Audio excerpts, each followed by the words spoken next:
my mind is not. Morning I choose Symbiosis Law College, sterilized, non-aggressive 40 dogs were killed ruthlessly. How? మీకు night నిద్ర ఎలా పడుతుంది?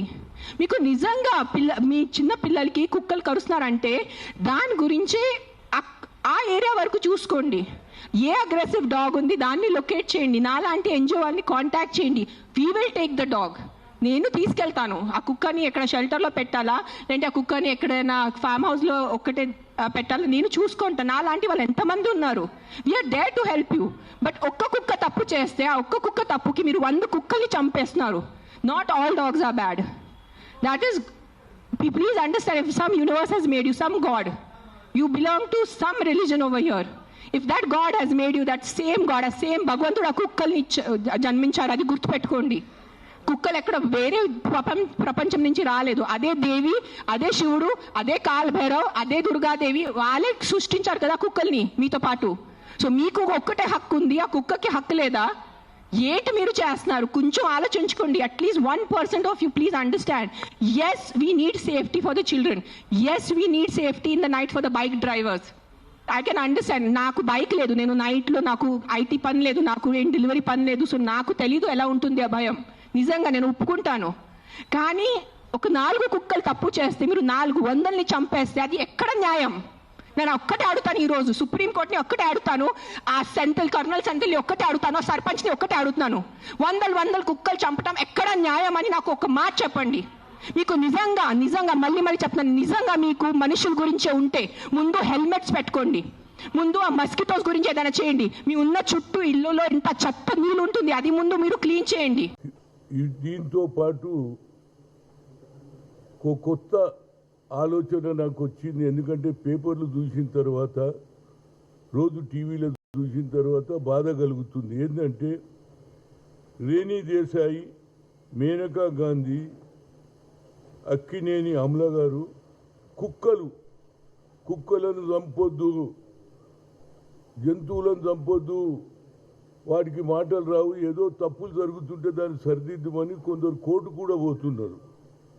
నిజమే, మూగజవుల గురించి మీరు ఇంత మాట్లాడుతున్నారు. సమాజంలో ఇక చూడండి, భార్యను చంపిన మృతదేహాన్ని సెల్ఫీ, గొంతుని బిగించి భర్త హత్య. అంటే ఇది ఎట్లా కనిపిస్తుందంటే, ఒక పక్క మహిళలలో ఎందుకేమని ఈ ఆక్రోశం, అదేవిధంగా మగవాళ్ళు. గతంలో సతీ సావిత్రి సినిమా చూసిన నేను, భర్తను చంపడానికి వచ్చినటువంటి యమధర్మరాజు కాళ్ళు మొక్కింది, అయా నా భర్తను కాపాడు అన్నది. కానీ ఇవాళ చూడండి, భర్తనేమో భార్యను చంపుతుడు, భార్య భర్తను చంపుతూ. ఇదేం కల్చర్ రా బాబు, నాకు అర్థం కాదు. నేను ఎన్నడూ వినలే. రోజు వారంలో గత 2 నెలల నుంచి ఇవే స్టేట్మెంట్లు. మొదలు పెళ్లి, తర్వాత లవర్ తోటి కలిసి చంపడం, పండుకున్నటువంటి భర్తను చంపడం. ఇది ఏమిటి? ఇది ఏమి ఆచారం నాకు అర్థం కాదు. ఆలుమొగలంటే ఏది చిరకాలంగా కలిసి ఉండాలని పూజారి కూడా పుస్తకంటే ముందు చెప్తాడు, మీరిద్దరు కలిసి ఉండాలి, జీవితాంతం మీరు బంధం అంటారు. ఇది ఆ ఆచారమేమైంది? మీరు చేస్తారు సరే, మరి పిల్లల సంగతి ఏంది? వాళ్ళ కుటుంబ సభ్యులలో పిల్లలు, మగవాళ్ళు, ఆడపిల్లల సంగతి ఏమిటని ఎవడన్నా ఆలోచన చేస్తుందా? అందుగురించే నా ఉద్దేశంలో మేధావులు దీని మీద ఆలోచన చేయాలి. అదేవిధంగా మహిళా సంఘాలు కూడా ఆలోచన చేయాలి. ఏంది ఇది? నాకు అర్థమైతే లేదు. ఒకే రోజులో ఈ పేపర్లో చూడు, భార్యను చంపిన మృతదేహంతో సెల్ఫీ, గొంతుకు చున్నీ బిగించి భర్త హత్య. ఏం సమాజం రా బాబు, నాకు అర్థం కాదు.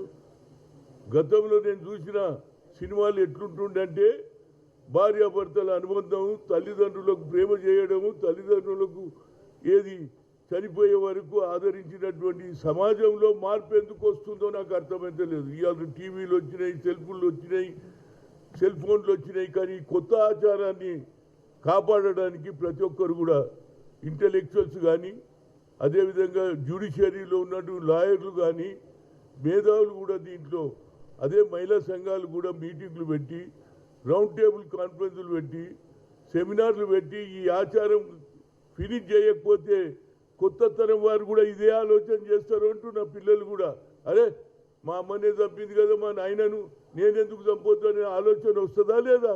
కనుక నా ఉద్దేశంలో దీని మీద తప్పనిసరిగా చర్చ జరగాల్సిందే. దీని మీద ఎక్కడున్న ఒక దగ్గర మనం ఆపకపోతే మనం పాత సాంప్రదాయం ఎవరైతే మేధావులు ఇవాళ కుక్కలను చంపొద్దని ఆలోచన వచ్చింది మూగజీవులను, కానీ మనిషి ఉండి అన్నీ తెలుసుకున్నటువంటి మగవాళ్ళు కానీ ఆడవాళ్ళు కానీ కొత్త కల్చర్ వచ్చింది. కొత్త కల్చర్ను ఆపడానికి ప్రతి ఒక్కరు కూడా ప్రయత్నం చేయాలని కోరుతున్నాను. ఎందుకంటే రాజకీయాలు నడుస్తూనే ఉంటాయి, కానీ సమాజంలో వాళ్ళ పిల్లల భవిష్యత్తు ఏం కావాలి? తల్లిదండ్రులే కొట్లాడుతుంటే పిల్లలు కూడా అదే అలవాటు అవుతారా లేదా? రేపు పెళ్ళి అయినాక ఆయన ఆ అమ్మాయి అరే మా అమ్మనే మా నాయనని చంపింది నేనేం చంపొద్దు అని భర్త చంపే కల్చర్ వస్తుంది అనేది ఆవేదనతో చెప్తున్నా. దీని మీద తప్పనిసరిగా మేధావులు ఆలోచన చేయమని చెప్తున్నా.